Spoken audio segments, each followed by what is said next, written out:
বাংলাদেশের দ্বিতীয় প্রজন্ম বা দ্বিতীয় মুক্তিযুদ্ধের চেতনা যেটা, সেই চেতনাটাই মুক্তিযুদ্ধটাই হয়েছে সমস্ত অনিয়ম, অবিচার, অনাচারের বিরুদ্ধে জনগণ রুখে দাঁড়িয়েছে, জনগণ জাগ্রত হয়েছে। আশা করি এই দেশ, এই সরকার, এই বিচার বিভাগ বাংলাদেশের মানুষের সে আশা আলোর দ্বারা প্রভাবিত হয়ে বাংলাদেশে অধিকার প্রতিষ্ঠার জন্য সামনের দিকে এগিয়ে যাবে। অবশ্যই মনে করি, কারণ যে প্রক্রিয়ায় ছিল সেই প্রক্রিয়ায় তো সেই কারণেই তো আজকে এই জনরোষ তৈরি হয়েছে কোর্টের উপরে, সেই কারণেই তো গোটা দেশের জনরোষ তৈরি হয়েছে। তাহলে কেন হাইকোর্ট বিভাগ কেনই হবে না? সব জায়গায় সংস্কার প্রয়োজন। নতুন প্রধান বিচারপতি সম্পর্কে আমার মূল্যায়ন হলো, উনি অক্সফোর্ড গ্রাজুয়েট, উনি ঢাকা বিশ্ববিদ্যালয়ের আইন বিভাগ থেকে ওনার ব্যাচের ফার্স্ট ক্লাস ফার্স্ট ছিলেন। উনি পিএইচডি করেছেন। ওনার লেখা পড়া, শিক্ষা দীক্ষা, ওনার চালনে বলনে আপনি কখনোই, দীর্ঘদিন ছিলেন এখানে, কোনো কমেন্ট আপনারা কোট করতে সুযোগ পাননি। আপনারা সাংবাদিকরা, আপনারা তো সবসময় জনগণের ওয়াচডগ হিসেবে কাজ করেন। এখানে সুপ্রিম কোর্টের অনেক বিচারপতির অনেক কমেন্ট আপনারা কোট করেছেন। উনি সম্ভবত 2003 সাল থেকে এই অঙ্গনে এসেছেন, আজ 21 বছর আপনারা এই সুযোগ পাননি। এইটা বলতে যে একটা কথা আমার মনে আসছে, আমি আপনাদের সামনে বলি। বিচারপতি ইসমাইল উদ্দিন সরকার অথবা সামথিং, আমি একজন বিচারপতি, আমি নাম না বলি, একদিন কোর্টে লয়ার সাবমিশন করছেন, উনি কথা বলেই যাচ্ছেন।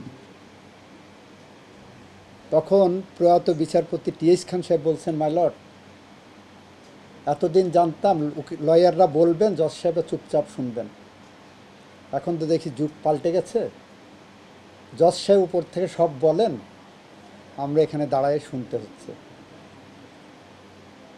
রেফাত সাহেব ওল্ড যে থিওরি, জজ সাহেবের যে ভূমিকা, উনি শুনবেন বেশি, শুনেছেন বেশি, বলেছেন কম।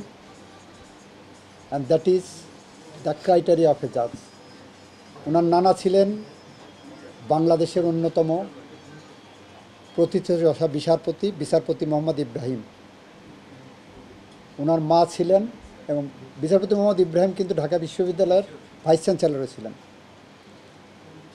বাংলাদেশ প্রতিষ্ঠায় তার অনবদ্য ভূমিকা ছিল।